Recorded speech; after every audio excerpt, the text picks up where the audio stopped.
कुछ उनके लिए योग में, ध्यान में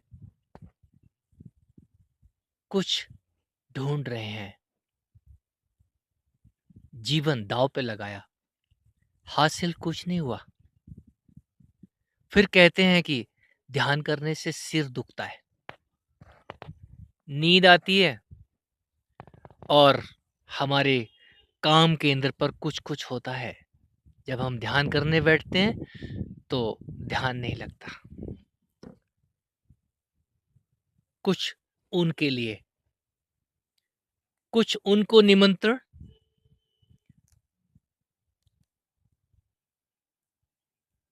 जिन्होंने सुना तो बहुत है, चलना शुरू नहीं किया। हे प्रिय, संसार रूपी कारागृह में यदि नियम पालते रहे तो तुम भी आजीवन उम्र कैद काट रहे कैदी की भांति ही हो। मृतवत, वो मुर्दा ही है जिसने स्वतंत्रता, अपनी मुक्ति को नहीं देखा, नहीं जाना। कुछ समझदार कैदी अगुआ बनकर खिड़की दीवार तोड़कर बाहर आजादी का मजा लेने निकल आते हैं। कुछ उनके पीछे पिछलग्गू चले आते हैं, वो भी डरते डरते। कुछ पकड़े जाते हैं, कुछ उनमें से भी आजादी मुक्ति का स्वाद चख लेते हैं और कुछ उनमें से गुरु बन जाते हैं।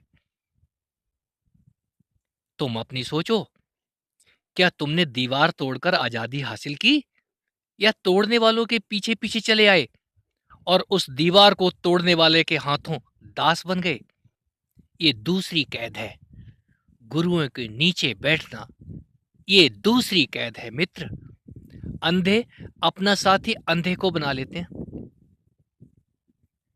अंधों की बस्ती में अंधे ही रहते हैं, आंख वाला क्या करेगा? आंख वाला अंधे की बस्ती में नहीं रहता। अंधे पकड़कर उसकी आंखें निकाल लेते। क्यों? क्योंकि दूसरे का सुख वही सहन कर सकता है जिसने अपना सुख जाना है। जो अपना सुख जान गया है वही दूसरे को सुखी देख सकता है, अन्यथा दूसरे का सुख तो दुख देता है। क्यों? पता नहीं ना। दूसरे को सुखी देखना कौन चाहता? आप अपना सुख, स्वतंत्रता अथवा मुक्ति पहचानो। यदि पूछने चले तो दूसरा कौन है जो तुम्हें मुक्त करेगा? तुमको क्या पता मुक्ति क्या है? पुनः उसी अंधों की बस्ती में पहुंच जाओगे। शुरू करो अपने आप, अपनी बेड़ियां काटो। काटो यम नियम के बंधन, नियम तोड़ो जो तुमने सुनकर धारण किए हैं।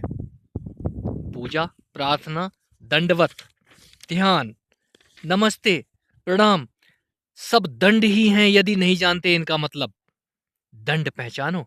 दंड से बचना हो तो अपनी दंडवत की दशा बदलो।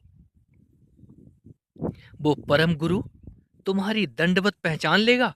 वही उठाता है हर बार, और उठना बिना तेरी इच्छा के नहीं हो सकता। तू इच्छा कर, इच्छा से क्रिया चली आती।